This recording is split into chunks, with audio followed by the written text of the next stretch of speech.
Welcome to veggie சமையல். இன்னைக்கு நம்ம காரடையான் நோம்புக்கு வெள்ளை அடை எப்படி பண்ணணுங்கிறத பார்க்கலாம்.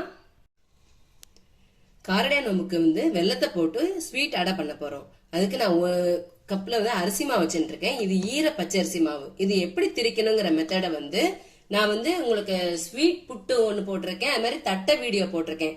அதுல உங்களுக்கு டீட்டெயிலா சொல்லியிருப்பேன். அதோட லிங்க் நான் டிஸ்கிரிப்ஷன் பாக்ஸ்ல கொடுக்குறேன். அந்த மெத்தட்ல நீங்க திரிச்சுக்கலாம். இப்போ இந்த திரிச்ச மாவுல இருந்து ஒரு டம்ளர் எடுத்துக்கலாம். இந்த டம்ளருக்கு அளவு கிடையாது. உங்களுக்கு எந்த டம்ளரால எடுக்கிறீங்களோ அதுதான் கணக்கு. கப்பு இருந்தா கப்புல எடுத்துக்கலாம். உங்களுக்கு எதுவோ அதுதான் கணக்கு. இப்போ ஒரு டம்ளருக்கு அரிசி மாவு எடுத்துட்டு இருக்கேன்.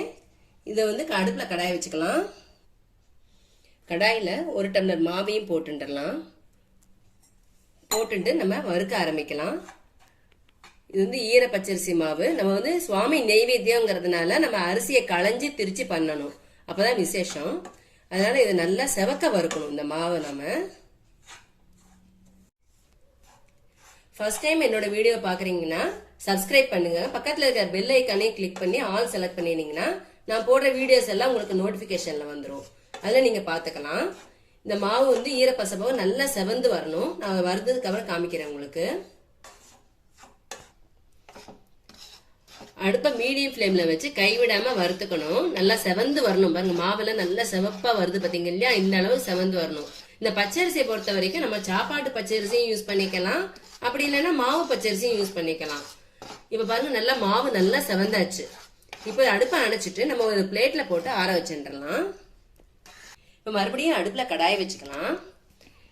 இப்ப கடாயில நான் இந்த டம்ளரால ஒரு டம்ளருக்கு மாவு எடுத்துட்டேன். அதே டம்ளரால 2 டம்ளர் அளவுக்கு தண்ணி எடுத்துக்கணும். தண்ணியை எடுத்துட்டு விட்டுக்கலாம். அதே டம்ளரால ஒரு டம்ளருக்கு வெல்லம். வெல்லத்தை பொறுத்த வரைக்கும் நல்லா தூளா இருக்கணும். ஒரு டம்ளர் வெல்லத்தை இந்த தண்ணியில போட்டுடலாம். நீங்க எந்த கப்பால எடுக்கிறீங்களோ அந்த கப்பு தான் மெஷர்மெண்ட் உங்களுக்கு. இப்ப இதுல ஒரு டம்ளருக்கு பச்சரிசி மாவு எடுத்துட்டீங்க, 2 டம்ளர் தண்ணி விட்டீங்க, அதே ஒரு டம்ளருக்கு வெல்லம் எடுத்துட்டு இருக்கீங்க. இப்ப முதல்ல வெல்லம் கரைய வச்சு வடிகட்டிக்கலாம். நம்ம வெல்லம்லாம் வடிகட்டிட்டு அந்த வடிகட்டின வெள்ள தண்ணி கொதிச்சுட்டு இருக்கு. இந்த தண்ணியில கொஞ்சமா ஒரு சிட்டிகைக்கு சால்ட் போட்டுக்கலாம். அதுலயே தேங்காயை பொடிசு பொடிசா பல்லா கீத்தி வச்சிருக்கேன். அதையும் போட்டுக்கிறேன். அதோட காராமணி எடுத்துட்டு இருக்கேன். இது வெந்த காராமணி. அதாவது வெறும் கடாயில வறுத்துட்டு இதை ஊற வைக்கணும். வறுத்துட்டு அதை ஒரு அரை மணி நேரத்துல இருந்து 30 நிமிஷத்துல இருந்து 40 நிமிஷம் ஊற வச்சுட்டு வேக வச்சு இது மாதிரி நல்லா வெந்திருக்கணும்.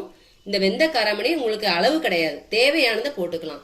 நம்ம மாவோட குவான்டிட்டிக்கு தகுந்த மாதிரி தேவையானதை போட்டுக்கலாம். இதை சிகப்பு காராமணி எடுத்துட்டு இருக்கேன். வெள்ளை காராமணியும் யூஸ் பண்ணிக்கலாம். எந்த காராமணி வேணா நம்ம எடுத்துக்கலாம். இப்போ இதுலயே நான் கொஞ்சம் ஏலக்காய் பொடி, ஒரு அரை ஸ்பூனுக்கு ஏலக்காய் பொடி போட்டு வெள்ளை தண்ணி நல்லா கொதி வரட்டும். இப்ப வெள்ளை தண்ணி நல்லா கொதி வந்தாச்சு. இப்ப ஒரு நிமிஷம் மட்டும் கொதிச்சா போதும். இப்ப அடுப்பை லோ ஃப்ளேம்ல வச்சுட்டு நம்ம மாவு வறுத்து வச்சிருக்கோம் இல்லையா, அந்த மாவு எல்லாத்தையும் போட்டு கிண்டின்னு இருக்கலாம். போட்டு கைவிடாம கிளறலாம். நான் ஏற்கனவே போன தடவைக்கு காரடையான் நோம்புக்கு இனிப்பு அடை, உப்பு அடை, அதாவது ஸ்வீட் அடையும் பண்ணியிருக்கேன், உப்பு அடையும் சேர்த்து ரெண்டுமே சேர்த்து போட்டிருக்கேன் வீடியோ. அதோட லிங்கையும் நான் டிஸ்கிரிப்ஷன் பாக்ஸ்ல கொடுக்குறேன். அந்த மெத்தட் தான் அந்த மெத்தட்லயும் பண்ணிக்கலாம், இதுலயும் பண்ணிக்கலாம்.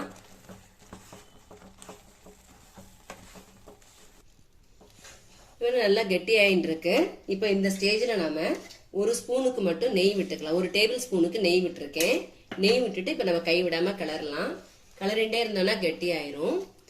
இந்த அரிசி மாவு நம்ம ஒரு டம்ளருக்கு அரிசியை ஊற வச்சு நம்ம ஆத்து மிக்சிலே திரிச்சுக்கலாம். இதுக்கு ரைஸ் மில் தான் போகணுங்கிறதே கிடையாது.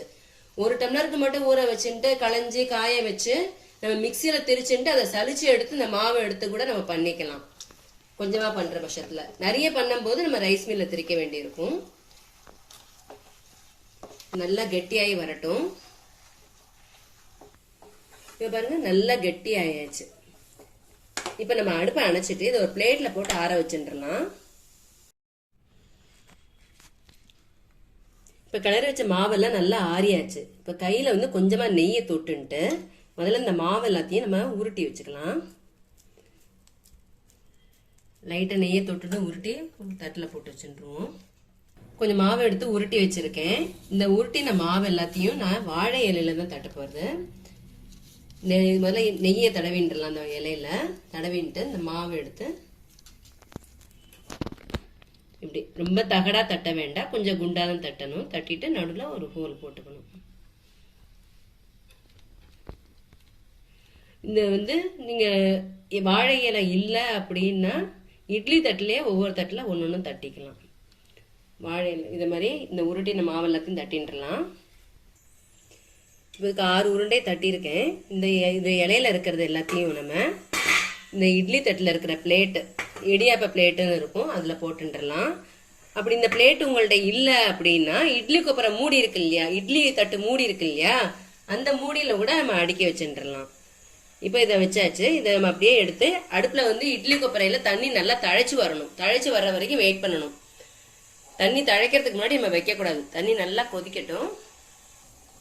இப்போ பாருங்க, தண்ணி நல்லா தழைச்சாச்சு. அடுப்பை மீடியம் ஃப்ளேமில் வச்சுட்டு நம்ம இதை அப்படியே இறக்கின்றலாம். உள்ள இறக்கிட்டு இதை மூடிட்டு ஒரு 7 நிமிஷத்துலேருந்து 8 நிமிஷம் வரைக்கும் நம்ம வச்சுக்கலாம். அடுப்பை மீடியம் ஃப்ளேமில் வச்சுக்கலாம். பாருங்க 7 நிமிஷம் ஆச்சு. இப்போ அடுப்பை அணைச்சிட்டு இதை ஓப்பன் பண்ணிடலாம். இது நல்லா வெந்திருக்கான்னு எப்படி பார்க்கணும்னா நமக்கு பார்த்தாலே ஷைனிங்காக இருக்கும். இப்போ இதை நம்ம வெளியில் எடுத்துடலாம். வெளியில் எடுத்துட்டு இதை 1 நிமிஷத்துக்கு ஆற வச்சிடணும். உடனே நம்ம இதை எடுக்கக்கூடாது. 1 நிமிஷத்துக்கு நல்லா ஆறட்டும். இப்போ 1 நிமிஷம் வெந்தாச்சு. இப்போ நம்ம கையால் இதை எடுத்துட்டு இந்த ஒரு பிளேட்டில் அப்படியே போட்டுடலாம். உடனே சூட்டோட எடுத்துட்டோம்னா அது விண்டு போயிடும். அதனால சூடு கொஞ்சம் 1 நிமிஷத்துக்கு ஆற வச்சுட்டு இப்போ எடுத்து போட்டுடலாம். இந்த மெத்தட்லேயே நம்ம இருக்கிற எல்லா மாவையும் தட்டின்றலாம். இப்ப பாருங்க, காரடையான் நோம்புக்கு இனிப்பு அடை ரெடி ஆயாச்சு. சுவாமி நைவேத்தியத்துக்கு அடைய நைவேத்தியம் பண்ணும்போது வெறும் அடையை வச்சு நைவேத்தியம் பண்ணக்கூடாது, கொஞ்சமா வெண்ணெயை வச்சுதான் நைவேத்தியம் பண்ணணும். நான் சொன்ன மெத்தட நீங்களும் ட்ரை பண்ணி பார்த்துட்டு உங்க கமெண்ட்ஸை மறக்காம ஷேர் பண்ணுங்க. வெஜ்ஜி சமையலுக்கு சப்ஸ்கிரைப் பண்ணுங்க. வேறொரு ரெசிபி மீண்டும் உங்களை நான் சந்திக்கிறேன். நன்றி, வணக்கம்.